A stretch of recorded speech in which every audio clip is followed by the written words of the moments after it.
Testimonies like this are what the Bible calls notable miracles, the kind that leave entire cities in awe, just as in Acts 4 verse 16, where even the enemies of the gospel said, "What shall we do to these men?" For indeed, a notable miracle has been done through them, and we cannot deny it. Beloved, stay with this testimony until the end and witness for yourself how Jesus is still working powerfully today, moving through raw, undeniable signs and wonders, proving that He alone is the same yesterday, today, and forever. Hebrews 13 verse 8.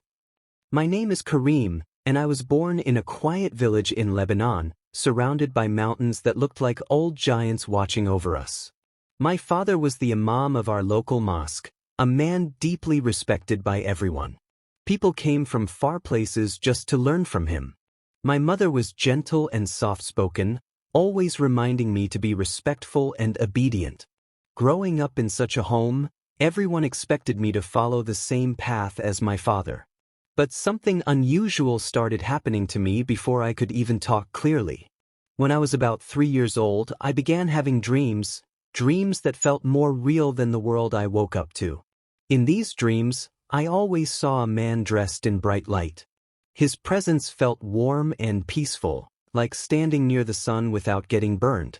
I did not know his name then, but I felt safe every time he appeared. Sometimes I would wake up and try to explain it to my parents, but I couldn't speak well yet. My words came out confused, and they assumed I was just mumbling like any child. But these dreams continued, and the same man kept coming. As I grew older, around 5 or 6, the dreams became clearer.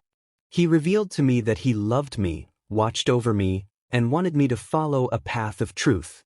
I still didn't understand who he was, but I felt drawn to him. Even when my father started teaching me the Quran, the dreams did not stop. Every night, the same bright presence filled my sleep. Sometimes he told me not to fear anything. Sometimes he let me know that one day I would speak boldly before many people, even though I was just a small boy. I didn't understand what those words meant, but each dream made my heart feel full, like someone poured peace inside me. I wanted so badly to tell my parents, but something inside me held me back. It was not fear. It was like I knew the time was not right, and no matter how much I tried, the words stayed locked in my heart. I continued learning the Quran during the day, but at night my soul learned something different, something deeper, something that felt alive. By the time I turned 8, I knew the name of the man in my dreams. He let me know that he was Jesus. The moment I understood this, my dreams changed. They became even stronger, and my heart began to understand things about him that I could not explain. I felt like I was walking with him, even though I had never left our village. I gained a strange kind of wisdom about him, the kind of insight no child my age should have. But I kept quiet because I didn't know if anyone would understand. Those early years were the beginning of everything. I didn't know then that the dreams would lead me into one of the most painful and beautiful journeys of my life. As I grew older, my dreams with Jesus did not fade like childhood memories. Instead, they became more frequent, more detailed, and more powerful. By the time I reached 10 years old, it felt as if every night I stepped into another world, a world brighter than anything I had ever seen. Whenever he appeared, it was as if everything around him became calm. He revealed to me deep things about love, mercy, and forgiveness. He let me know that following him would not be easy, but he would never leave me. During the days, I was still the son of the imam. My father would sit with me for hours, teaching me recitations, explanations, and traditions. People had high expectations for me, and sometimes I felt the pressure so strongly that my chest became tight. But the moment I entered my dreams, all that tension melted. It was like Jesus gave me a different kind of strength, one that didn't depend on the approval of people. I often wondered why I couldn't tell anyone. Every time I tried, something in my heart would stop me, like a soft hand telling me to wait. Even when my mother asked me about my strange peacefulness or the way I always looked like I was thinking deeply, I couldn't speak about my dreams. I wasn't hiding out of fear, but out of a strange understanding that it wasn't time yet. There were moments during my Quran lessons where I felt something inside me stirring. My father would recite verses, and instead of focusing on the words, I would suddenly remember the peace and love I felt in my dreams. It confused me. I didn't understand how I could feel so connected to someone my family never spoke about except in arguments or warnings. One afternoon, as I sat near the courtyard, I felt a strong presence even though I was awake. It scared me at first, but then I recognized the same peace I felt in my dreams. It was like Jesus was letting me know he was near me even when I wasn't sleeping. I held my chest and felt tears gather in my eyes, not out of sorrow but from a feeling too beautiful to describe. Sometimes I would go to the hills behind our village and sit quietly. I didn't pray the way I was taught in the mosque. I just sat there and listened. And every time, without fail, I felt that same gentle pull toward him. It became my secret world, my hidden fellowship. Even though I couldn't say a word about it, the connection grew stronger every day. Looking back, I realized that Jesus was preparing me for something I could not understand at the time. He was slowly building courage inside me, opening my heart to a truth that would one day shake everything in my life and the lives of those around me. When I turned 11, something happened in our village that changed everything. My father received news that several high Islamic officials from different cities across Lebanon would be coming for a regional meeting. These men were leaders, scholars, and teachers, people with influence and strict expectations. Because my father was highly respected, the meeting was to be held in our mosque. For weeks, our home was filled with preparation. My mother cleaned every corner, and my father practiced long recitations. People from the village brought food and helped decorate. Everyone wanted the gathering to be perfect. Then one evening, my father called me into his study. He sat on the wooden chair where he usually read his books. His face looked serious but proud. He told me I had been chosen to give the opening recitation at the meeting. He said I had a strong memory, a clear voice, and that it would honor our family. My heart dropped a little. I respected the Quran, but every verse I memorized reminded me of the dreams I had with Jesus. I felt torn between two worlds. But I nodded. I didn't want to disappoint my father. He placed his hand on my shoulder and prayed over me in the way he knew. I felt his love, but at the same time, deep inside, I felt Jesus watching over me with even greater care. On the morning of the meeting, the mosque was crowded. Important men sat on carpets, dressed in their finest robes. Some carried books, others whispered to each other. I stood behind a small wooden podium, waiting for my father to signal me. My hands were shaking, not because I was nervous to recite, but because I felt a familiar presence surrounding me, stronger than ever before. It was the same presence I felt in my dreams every night. When my father nodded, I took a deep breath and began reciting the Quran just as I had practiced. My voice echoed across the mosque. The officials listened with polite attention. Everything was normal, until something happened that I still cannot fully explain. As I reached the end of my recitation, my mind suddenly filled with light. It felt as though someone gently opened a door inside me. My heartbeat slowed, my breathing softened, and my tongue loosened in a way I had never felt before. Without warning, I stopped speaking the verses, and words began flowing out of me, words about my encounters with Jesus. I didn't plan it. I couldn't control it. It was as if the presence I always felt at night stepped into that moment and guided my mouth. I spoke about the dreams, the peace, the love, the warmth, and the things he revealed to me. I described the beauty of being near him. I spoke of the light, the gentleness, and the purity I experienced. The entire mosque fell silent. Every official leaned forward, their eyes wide. No one breathed loudly. It was as if time froze. They were hearing deep truths from a child, truths I never learned from any teacher. When I finished speaking, I stepped back from the podium. My legs felt weak, but my heart felt peaceful. My father stared at me in shock. The officials whispered urgently to one another, looking confused and alarmed. They didn't understand how a boy like me could say such things. That moment was the beginning of the storm that would soon change our lives forever. The silence in the mosque after I stepped down from the podium felt heavy, like a thick blanket pressing on everyone. I tried to look for my father's face, hoping he would understand that I never meant to cause trouble, but when our eyes met, I saw fear in him, deep fear. Not fear of me, but fear of what the officials were thinking. Within moments, the room erupted. Some officials stood up, others pointed at me, and a few shouted questions my young mind couldn't process fast enough. My father stepped in front of me quickly, trying to shield me with his body. I remember him saying that I was only a child, that maybe I had been overwhelmed or confused. But no one wanted to hear explanations. 2 guards from the visiting group came forward. They grabbed my father first, accusing him of secretly teaching me things that insulted the faith. My father protested, saying he would never do such a thing. But his words only made them angrier. They believed he had led me astray. Then they turned to me. One of the guards held my arm tightly. I wanted to cry, but something inside me stayed calm. I felt that same gentle presence in my heart, like Jesus reminding me not to fear. The officials ordered that both of us be taken away for questioning. Villagers who were outside the mosque started gathering as they saw us being led away. My mother ran toward us, but the guards stopped her. She shouted my name, tears running down her face, but she couldn't reach me. They placed my father and me in the back of a van. On the ride to the detainment center, my father sat beside me in silence. I could feel him trembling.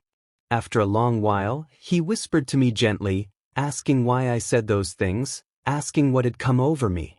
I wanted to speak, but I didn't know where to start. We arrived at a cold, gray building. They separated us into different rooms. The walls were thick and the lights were dim. I was scared, but not alone on the inside. Every time I felt fear climbing into my chest, I felt a warm peace pushing it back down. After hours passed, they placed me and my father in the same prison cell. It was a small room with a metal door and a tiny window near the ceiling. My father sat on the concrete floor, staring at me with troubled eyes. He looked like a man carrying a weight too heavy to bear. Then he asked me again, more softly this time, how did I know all those things? When did it all begin? Who taught me? He looked desperate for answers, not to accuse me, but to understand. For the first time in my life, I felt the door of silence open inside me. I finally began to speak. And that night, in that cold cell, everything I had kept hidden for years started coming to light. When the metal door closed behind us that night, the sound echoed through the small cell like a reminder that our lives had changed. My father sat beside me on the rough floor. The light above flickered, casting shadows over his tired face. He looked at me with eyes full of questions. Questions that had been burning in him since the moment I spoke inside the mosque. Slowly he asked again, when, who, and how did I come to know all those things? I could feel the heaviness in his voice. He wasn't angry anymore. He was confused, burdened, and desperate to understand the truth. So I breathed deeply and started telling him everything, from the first dream I had when I was just a little boy, to the growing clarity, to the gentle presence that filled my nights, and to the way Jesus revealed things to me. I explained how each night felt like stepping into a peaceful world, and how he let me know his name as I grew older. I told him how I felt things inside me that no child should be able to understand on their own, and how I always wanted to speak but couldn't until that day in the mosque. My father listened without interrupting. His face slowly softened, and I could see his heart fighting between what he had always believed and what he was hearing from his own son. Sometimes he closed his eyes, as though trying to process every word. Sometimes he looked at the floor, struggling with thoughts he had never allowed himself to think. Days passed. We stayed in that small cell, sometimes together, sometimes separated for questioning. But every time we returned to each other, my father asked more questions. He wanted to know everything. How Jesus made me feel, what he revealed to me, how I understood things that were never taught to me. And the more I told him, the more he seemed to soften inside. I noticed that he stopped arguing, stopped defending, and started listening with a quiet heart. Weeks turned into months. The officials continued to suspect my father, believing he was secretly teaching me Christian beliefs. Their anger grew, and they showed us no mercy. Yet in the middle of that persecution, something quiet was happening in my father. He was changing. His heart, once full of certainty and unshakable belief, was slowly being stretched open by the truth he could no longer deny. One night, after almost 2 years of being locked away, my father sat beside me and held my hand. His voice trembled as he spoke. He told me that everything I shared with him had stayed with him day and night, and he couldn't run away from it anymore.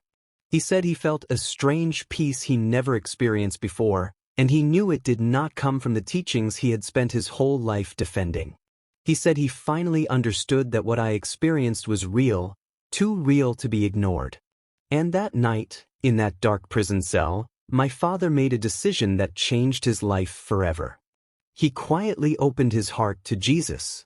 He didn't shout, he didn't fall to the floor, but he whispered with a sincerity I will never forget.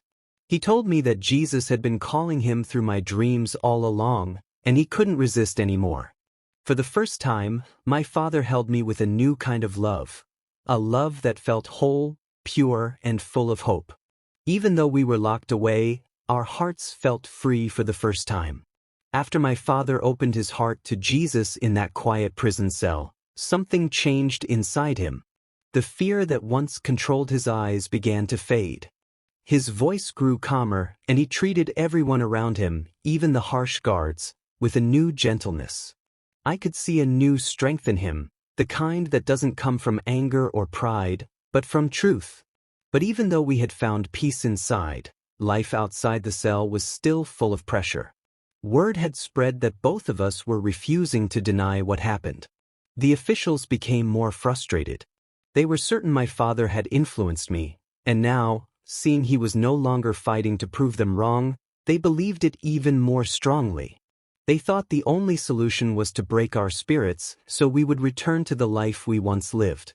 About a month after my father's quiet surrender to Jesus, we received a rare visit.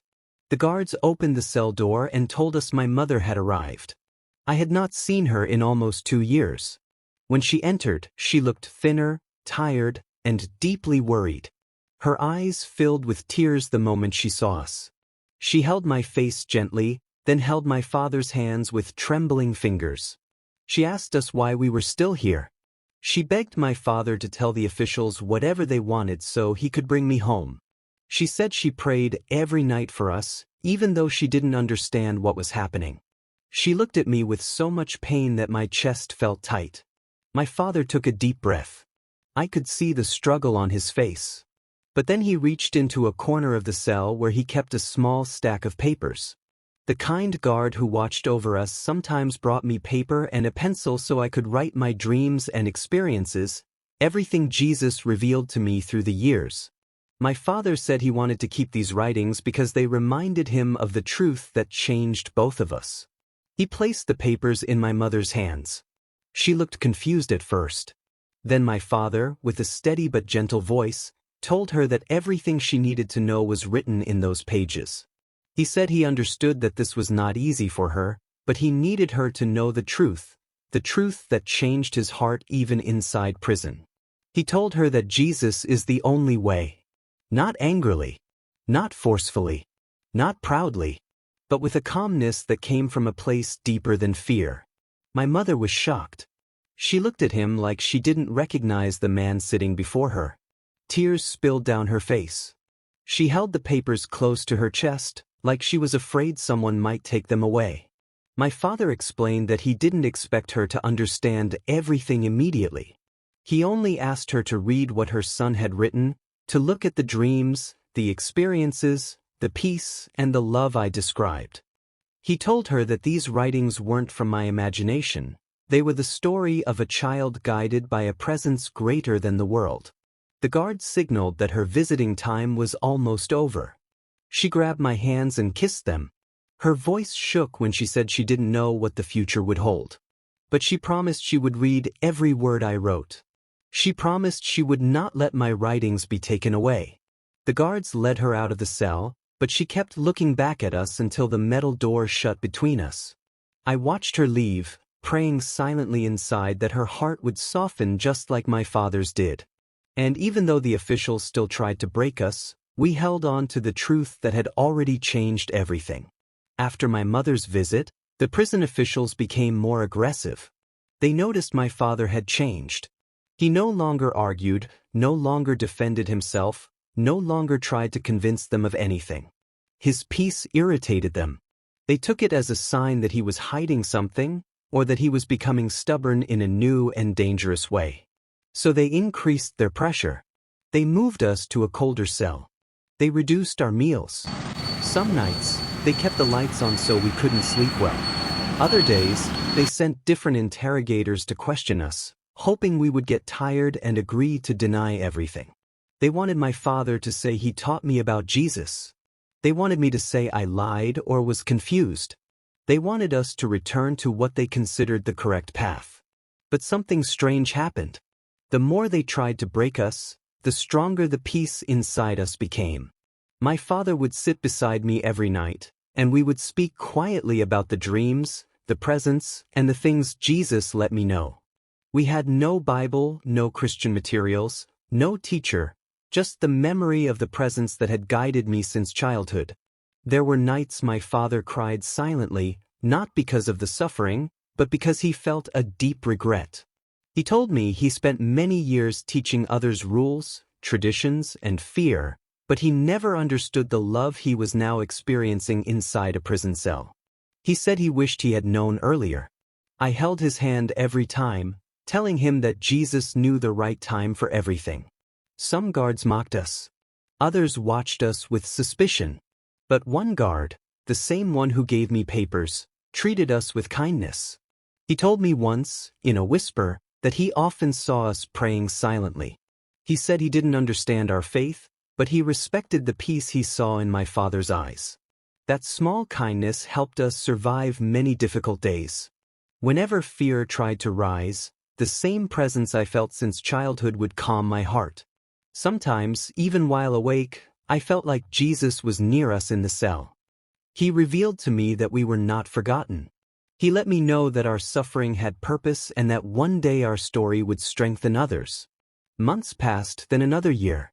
The officials tried everything: threats, separation, hunger, isolation.